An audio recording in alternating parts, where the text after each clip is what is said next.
Okay, good morning, everybody. This is my third time back at Legal Geek, and today I'm going to be sharing my experiences in applying user-centered design at the Ministry of Justice.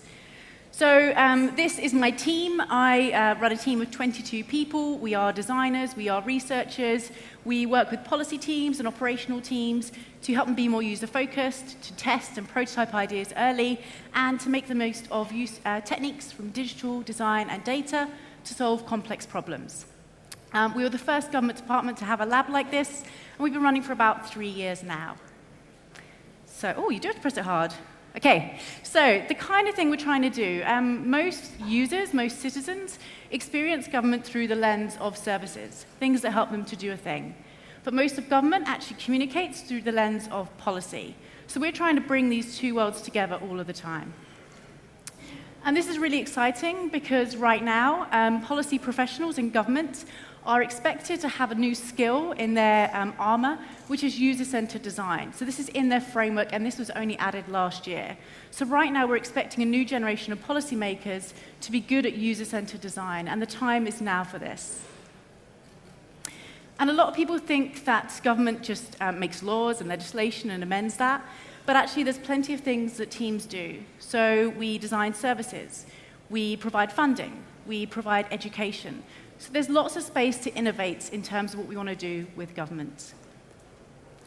And my personal opinion is that society is fast changing all the time. We live in the most volatile times right now.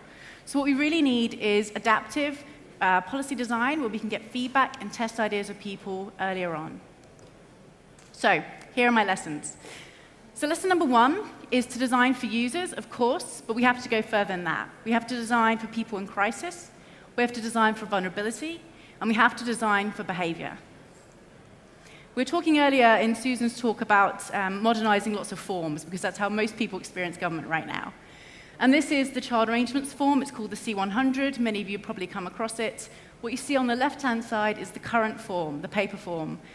And we're expecting parents in crisis who are separating to understand what a prohibited steps order is. And they have no idea.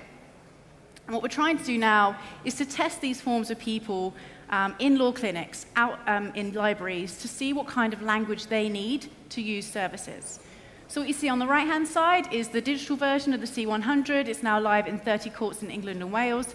That's something my team have developed by going out and speaking to people and seeing what they need in moments of crisis. So please design for people in crisis, because humans have a thing where if we're in chaos and complexity, we can't make basic decisions. So we have to make this stuff really simple for people.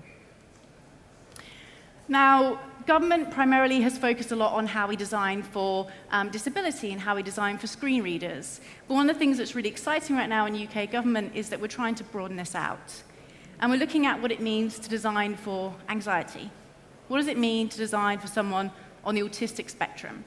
And now we're starting to see these design patterns from government being used across the world, in private sector. So please start to think about how you can go further with what you're designing, what data you're collecting, so you can be as inclusive as possible. And so my questions today to all of you are, how are you designing for poor concentration and memory, for a highly charged emotional response, for someone who has a lack of confidence or a lack of trust, and for someone who has self-deception? So these are your people like me who are too optimistic, and maybe the outcome won't go in my favor. How are you designing for those people? Number 2 and 3 I'm going to take together. So 2, people in crisis often have a cluster of problems to solve. So we need peer leadership from across all sectors. And linked to this, have a plan for how you're going to design, develop, and deliver the services that don't exist yet. So to put this into context, obviously I work at the MoJ.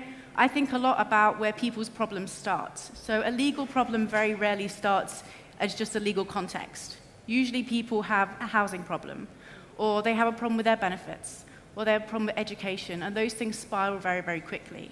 So how can I, at the MoJ, get further upstream and help people when they just become aware of a housing problem before it develops into a bigger legal problem?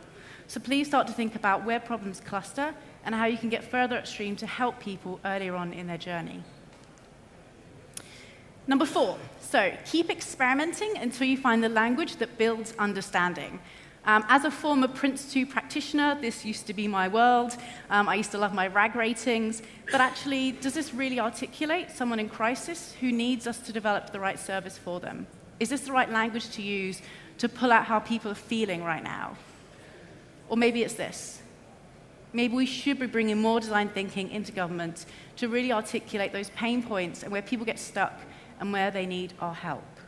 That's not to say that either language is wrong, but I think digital and design and data absolutely have a role in building and understanding across the piece. And so we do use those to our advantage. My final point. The time is now. Like, this is the best time to do this. A lot of people will say to you that digital and data and design are the Trojan horse for culture change. They will tell you that you can sneak in and change culture by doing the digital thing. I'm going to tell you right now that's wrong. This is not a Trojan horse. This is a piñata, okay? Like, you can't just sneak things in to change culture. You have to keep going at it. You have to do it together. You have to work really hard to change culture. So don't worry about the Trojan horse. Think about the piñata. Think about how you can work at this really hard to make this change. We talked a lot this morning about tribes. Being a change maker in government is really hard. Being a change maker generally is really hard. So make sure you find your tribe. This is mine. This is the User-Centered Policy Design team at the MoJ. Like I said, we're researchers, designers. We are product people, delivery people, developers, and we're trying something really new in government right now. So we really need your support in making this a really great way of working. And finally, with my last minutes, it's an absolute privilege to do what we do. This is the best time to do this. A lot of people ask me how I keep going in some of the trickier times in government right now, and that's because I want to be there when momentum changes. I want to be there when this is the normal way of working, when people think of user needs and usability right from the start. So this is a privilege. It is the best time to do it. The time is now, and thank you very much.